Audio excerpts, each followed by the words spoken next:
Imagine you land on an empty planet. In the foreign stone desert there is nothing except an old space capsule. It's immediately clear to you that this space capsule was built and developed by humans. How did the planet as a whole come into being? You look into space and see the indescribable beauty of the night sky. Do you really believe that the universe was created without the action of intelligent beings? Max Planck was one of the most important physicists of the 20th century. He is Nobel Prize winner in physics and is considered the founder of quantum physics. At the end of his life, he drew the following conclusion. As a physicist who served his whole life to sober science to the exploration of matter, I'm certainly free from being taken for a religious dreamer. And so I say the following after my explorations of the atom. There is no matter in itself. All matter originates and exists only by a force which brings the atomic particles into oscillations and holds them together to the tiniest solar system of the atom. But since there is neither an intelligent nor an eternal abstract force in the whole universe, so we must assume a conscious, intelligent spirit behind this force. This spirit is the original reason of all matter. Not the visible and perishable matter is the real, true, actual, but the invisible and eternal spirit is the true. Since there cannot be spirit in itself and every spirit belongs to a being, so we must necessarily assume spirit beings.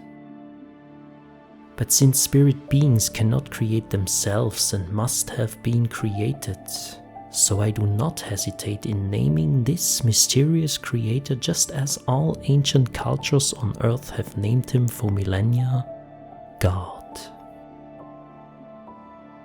There is a real spiritual world. In the divine cosmos there are infinite beings that we can't see. These beings don't use a physical body.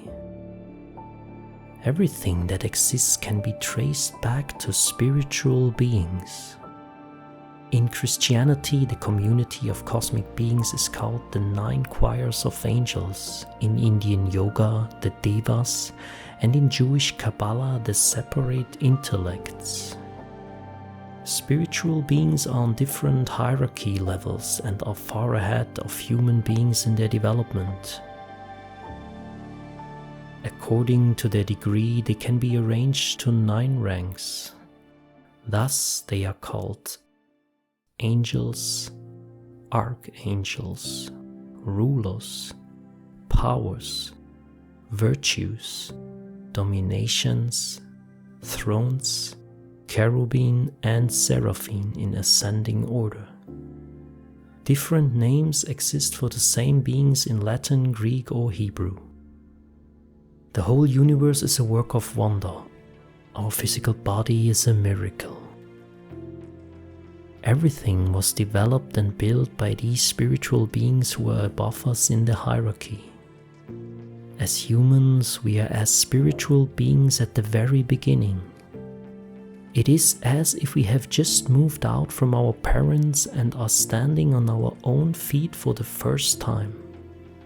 We are supposed to become part of the divine order and must learn to control our 3 basic forces: thinking, willing, and feeling. We must learn to distinguish the true from the untrue and the good from the bad. It is God's plan that we evolve into angels ourselves in the distant future. We can reach the next level of hierarchy and take on tremendous tasks in the higher order. In life, we are tested because of this. If we as spiritual beings don't do what the divine plan intends, we will have unpleasant experiences. In the cosmos, besides the angels, there are also satanic and luciferic beings who challenge us on God's behalf, distract us from the essential, and want to conquer our thinking. Angels accompany us on our journey. They help us, but they are not allowed to interfere with the freedom of our will. Because we are beings with a free will, it is like in a computer game. We are constantly challenged everywhere to get to the next level. Traps are set everywhere. We are deceived, baited with apparent convenience, manipulated, attacked, and seduced. The list of challenges is long. In life, wisdom, mindfulness, and strength are needed. Choose wisely, be mindful, and persevere to arrive safely at the summit.